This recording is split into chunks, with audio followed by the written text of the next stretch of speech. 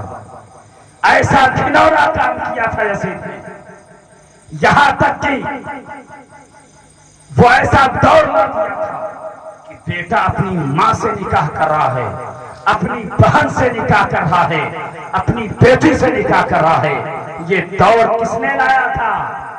یزید نے لایا تھا، ایسا کام کیا تھا۔ اللہ اکبر!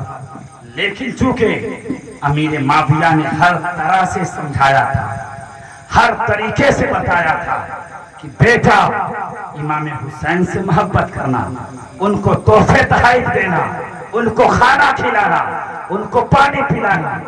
لیکن جب امیر معاویہ رضی اللہ تعالی عنہ کا انتقال ہو گیا تو عرب کا دستور یہ تھا کہ جب انتقال ہو جاتا تھا بادشاہوں کا یا خلیفہ کا یا حاکموں کا، تو دفنانے سے پہلے بیعت کر لیا کرتے تھے، یعنی تخت نشی ہو جایا کرتے تھے، ووٹنگ ہو جایا کرتی تھی، تب جا کے اعلان کیا کرتے تھے، لوگوں سے بتایا کرتے تھے فلاں کا انتقال ہو گیا ہے، فلاں دنیا سے کوچ کر گیا ہے۔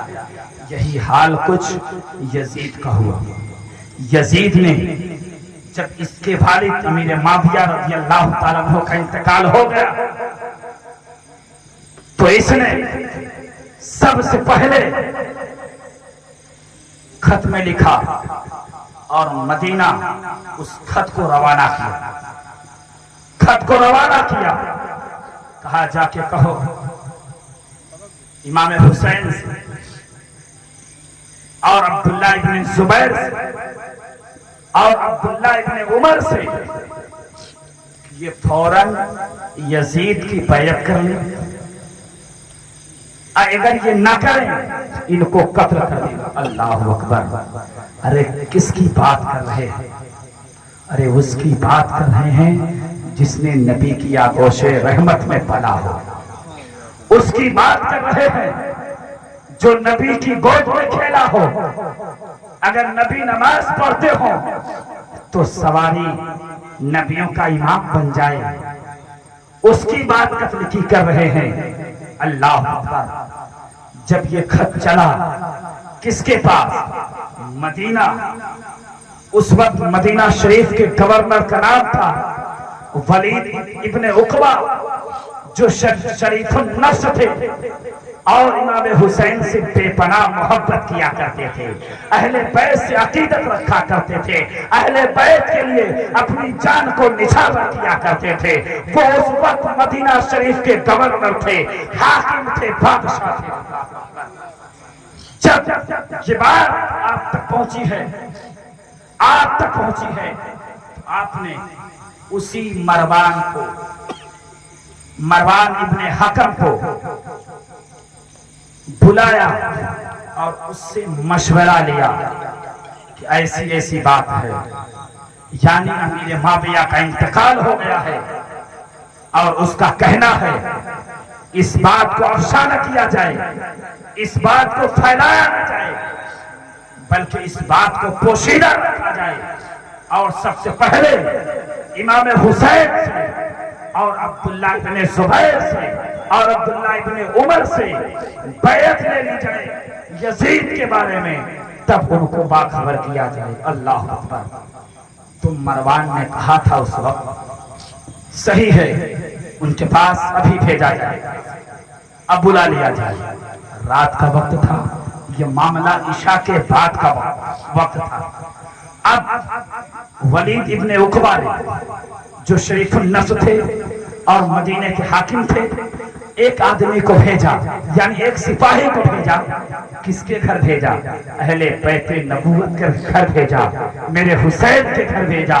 جب حسین کے گھر آئے وہ قاصد خط لے کے ولید ابن عقبہ کا کہ آپ کو بلایا گیا ہے، گورنر ہاؤس میں ولید ابن عقبہ نے بلایا ہے، تو امام حسین کے پاس عبداللہ ابن عمر بھی تھے اور عبداللہ ابن زبیر بھی تھے. بولو نا سبحان اللہ, اور زور سے بولو سبحان اللہ.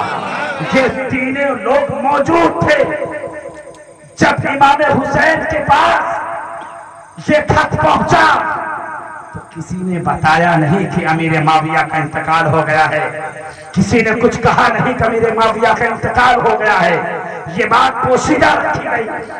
لیکن جب یہ کہا گیا رات کے حصے میں, یعنی عشاء کے بعد, عبداللہ ابن زبیر بھی ہیں, عبداللہ ابن عمر بھی ہیں, ان کے سامنے جب کہا گیا تو انہوں نے فرمایا رات کے وقت بلایا ہے, آخر بات کیا ہے؟ کہ میرے امام نے, امام علی مقام نے, امام حسین نے ارشاد فرمایا امیر معاویہ کا انتقال ہو گیا ہے, اسی لیے مجھے گورنر ہاؤس بلایا. کیا کسی نے بتایا تھا؟ نہیں. لیکن میرا امام اپنے گھر میں بیٹھ کے دمشق کا پتہ لگا لیا, کوفے کا پتہ لگا لیا کہ امیر معاویہ کا انتقال ہو گیا ہے, اور یہ کوئی اور بات نہیں ہے, یہ بیعت کی بات ہے. اللہ اکبر. تب عبداللہ ابن زبیر اور عبداللہ ابن عمر رضی اللہ تعالیٰ عنہما نے ارشاد فرمایا اے امام علی مقام, آپ تنے تنہا گورنر ہاؤس نہیں جائیں گے, تنے تنہا نہیں جائیں گے, آپ اپنے ساتھ کچھ سپاہی لے کر جائیں.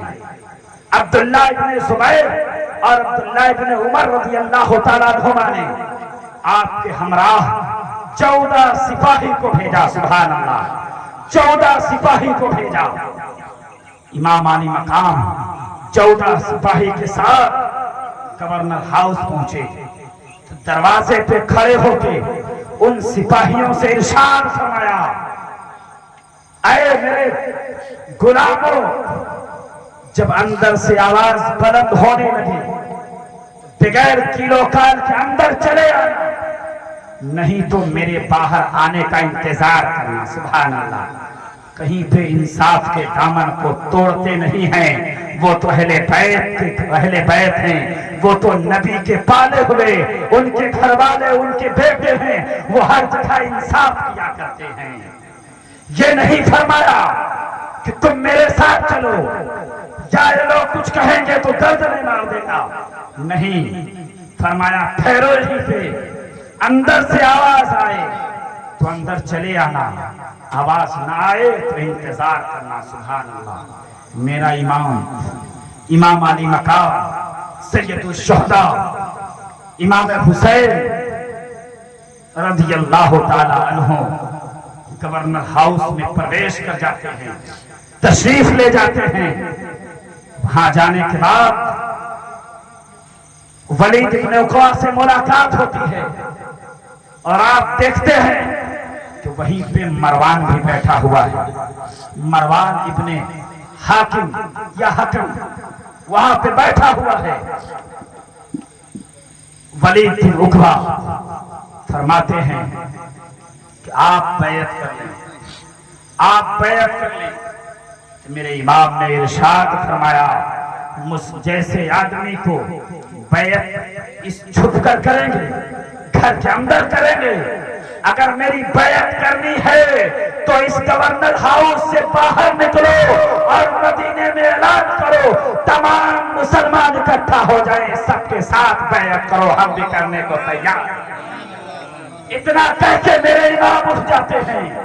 اتنے میں مروان کانا پھوسی کرنے لگتا ہے. میرے امام ارشاد فرماتے ہیں ارے کان میں کیا بات کہتا ہے, جو بھی کہنا ہے سامنے کھل کے کیوں نہیں کہتا ہے. ارے وہ مروان تھا, وہ مروان جس جب پیدا ہوا تھا تو میرے مصطفیٰ کریم نے فرمایا تھا یعنی گرگٹ کا بیٹا گرگٹ ہوا کرتا تھا. وہ گرگٹ ہے, اور جب اس کا باپ اپنے